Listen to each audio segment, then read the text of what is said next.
नमस्कार, मी सोनल. अन्नपूर्णा's किचन मध्ये आपल्या सर्वांचं खूप खूप स्वागत.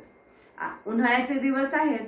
आज आपण बनवणार आहोत मुलांना आवडणारा चटपटीत असा कैरीचा भात, कैरी भात. लागणारं साहित्य आहे भात, आपल्याला शिजवलेला भात लागणार आहे.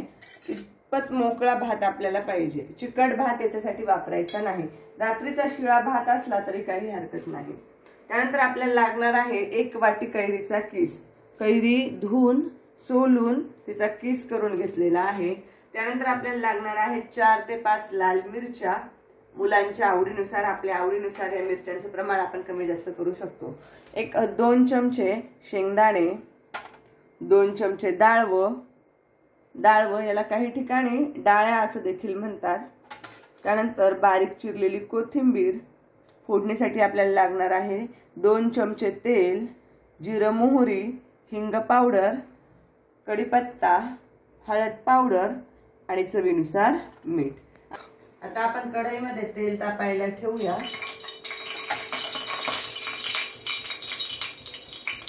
तेल छान तापलंय, यामध्ये टाकून घेऊया जिरं आणि मोहरी.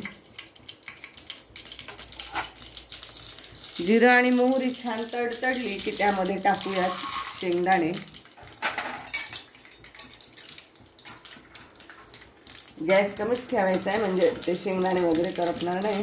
त्यानंतर त्यामध्ये आपण टाकूया, त्यामध्ये आपण आता टाकून घेऊया डाळव.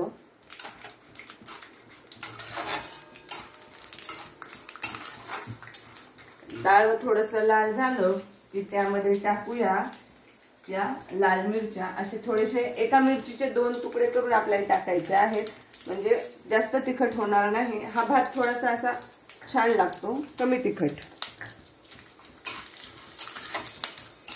यामध्ये आपण आता कढीपत्ता करपू नये म्हणून नंतर कढीपत्ता टाकणार आहोत. त्यानंतर टाकणार आहोत हळद पावडर, कैरीचा किस. कैरीचा किस टाकून हे सगळं आपण 2 मिनिट परतून घेऊया. कैरी आता आपण बघू शकतात 2 मिनिटं आपण छान परतून घेतली आहे. त्यानंतर यामध्ये टाकूया हा भात. हलक्या हाताने टाकायचा आहे म्हणजे जे काही तांदूळ आहे ते तुकडे होणार नाही.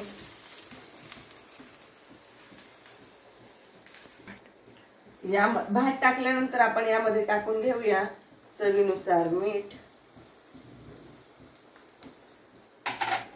आणि आपण अगदी हलक्या हाताने 1-2 मिनिटं गॅस बंद करूया आणि हलक्या हाताने हे एकजीव करून घेऊया.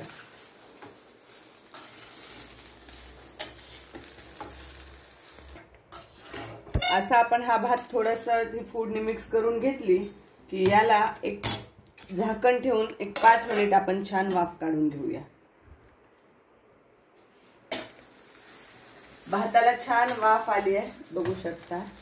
त्यानंतर यामध्ये टाकणार आहोत कोथिंबीर. कोथिंबीर आपल्याला या भातामध्ये जास्त वापरायची नाहीये कारण जो काय कैरीचा आणि हा भाताचा कलर आहे तो कोथिंबीरी खाली आपल्याला झाकून टाकायचा नाहीये. त्यामुळे आपण अगदी बेताने थोडीशी कोथिंबीर यामध्ये घालणार आहोत आणि आपला हा छान चटपट असा कैरी भात खाण्यासाठी तयार आहे. तुम्हाला जर माझे व्हिडिओ किंवा माझ्या रेसिपीज आवडत असतील तर माझ्या चॅनलला नक्की सबस्क्राईब, लाईक आणि शेअर जरूर करा. परत भेटूया अशा एक छानशा सुंदर अशा रेसिपी सहित. धन्यवाद.